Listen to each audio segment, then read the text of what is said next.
Make a list of all the things you can do. Get right on those. Discipline yourself for those, both for the results and for the muscle and for the practice, so that when life hands you some big challenges, you'll be ready. But see, if you don't handle the small ones, you can't take care of the big ones.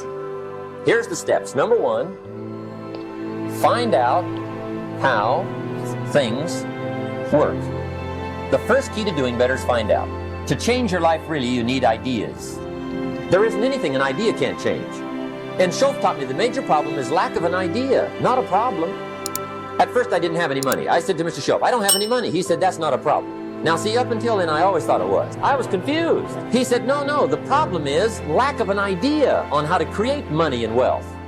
It isn't lack of money, it's lack of ideas. So if you get the ideas, see, you can change anything. Now, to get ideas, you need a constant study of finding out.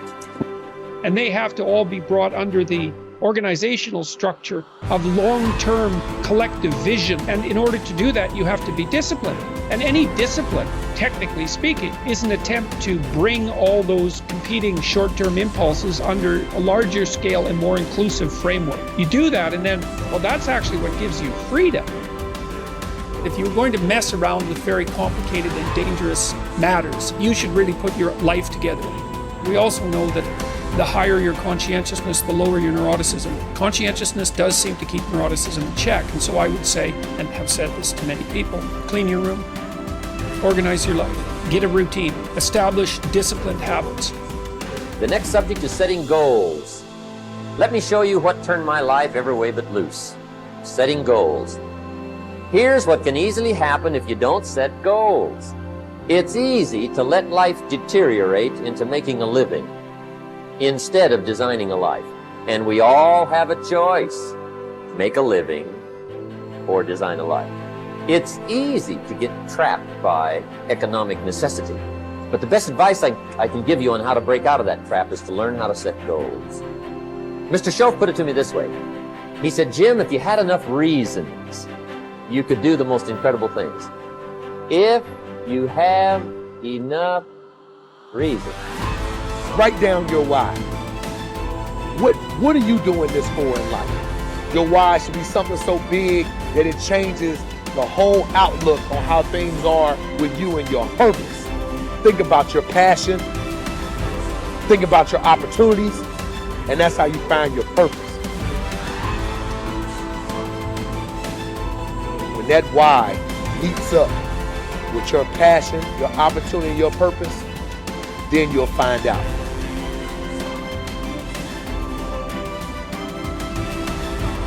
Most of us are standing in a busy street, just letting the opportunities in life pass us by. We're waiting for the perfect situation, the perfect circumstances, the perfect opportunity, the perfect time. There's never going to be a perfect time or the perfect moment. There's never a perfect moment to do something great with your life. Take a look at the clock. That thing ain't stopping for nothing, baby. It's going to keep ticking, keep moving, keep passing you by all the time you're waiting for it to read perfect o'clock. You have to take action now. Whatever that goal is, whatever that dream is that you're holding in your mind, now is the time. Forget all your excuses. Forget all your problems. Not tomorrow, not next week, but right here, right now. Why keep looking around at people that are where you want to be, living the type of life you want to live? Look at that place where they are and say to yourself, now is my time. Now is my moment. Now is your moment. Today is that day. I want you to be terrified of sitting on the sidelines and doing nothing. Waking up in 6 days or 6 weeks or 6 years or 60 years and being no closer to your goal. You've made no progress. That is the nightmare. Do the extra repetition, run the extra mile, go the extra round, make the right choices. Give the full measure, fight back, go down swinging, give every day everything you've got, embed that long-term goal in your mind, burn it into your soul. I got here not because I'm the strongest, not because I'm the fastest, not because I'm the best. I never stopped fighting. It got harder and it got harder, and it seemed the further I climbed, the harder it got. But I didn't stop, I didn't quit. I just kept fighting and fighting and fighting. Think about it, write about it, talk about it, hang it up on your wall, but most important, do something about it every day. Every day, do something that moves you toward that goal, that keeps that goal alive and in sight and in focus. Do what you say, mean what you say, follow through for something for one time in your life. One time.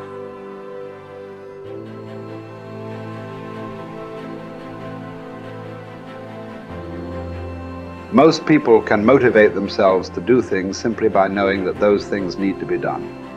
But not me. For me, motivation is this horrible, scary game where I try to make myself do something while I actively avoid doing it. If I win, I have to do something I don't want to do. And if I lose, I'm one step closer to ruining my entire life. And I never know whether I'm going to win or lose until the last second.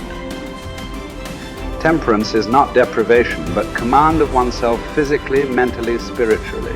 Demanding the best of oneself, even when no one is looking, even when allowed less.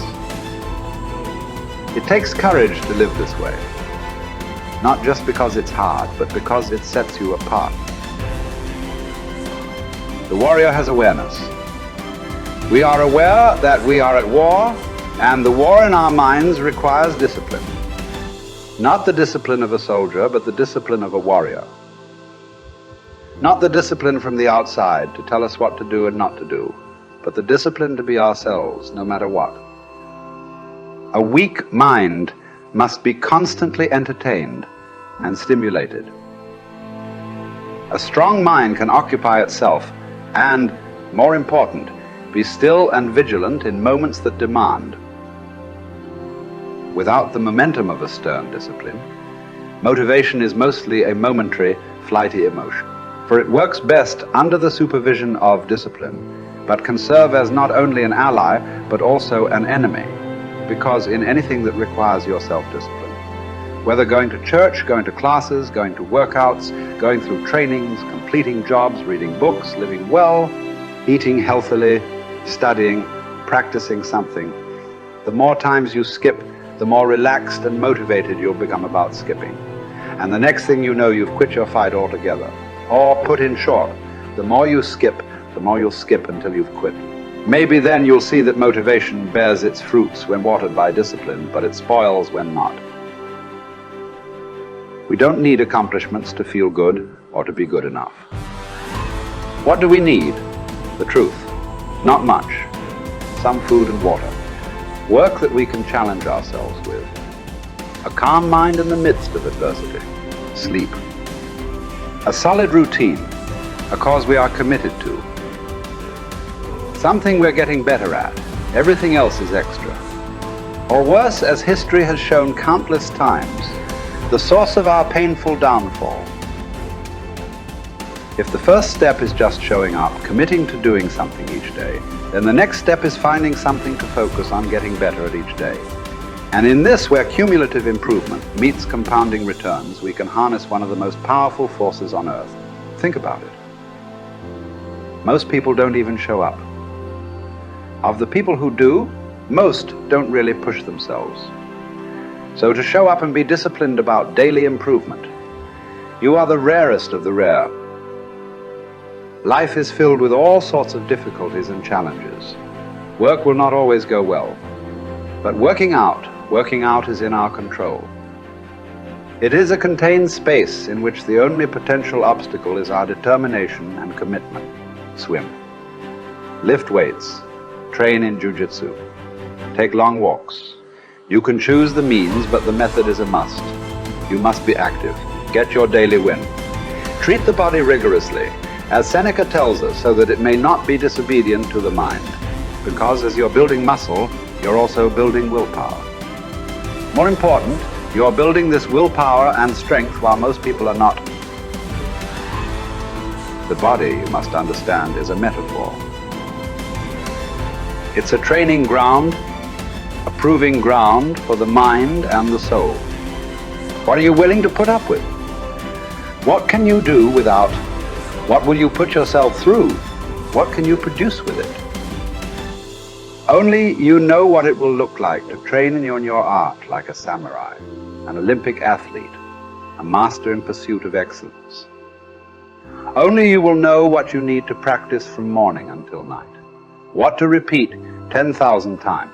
It won't be easy, but in that burden is also freedom and confidence.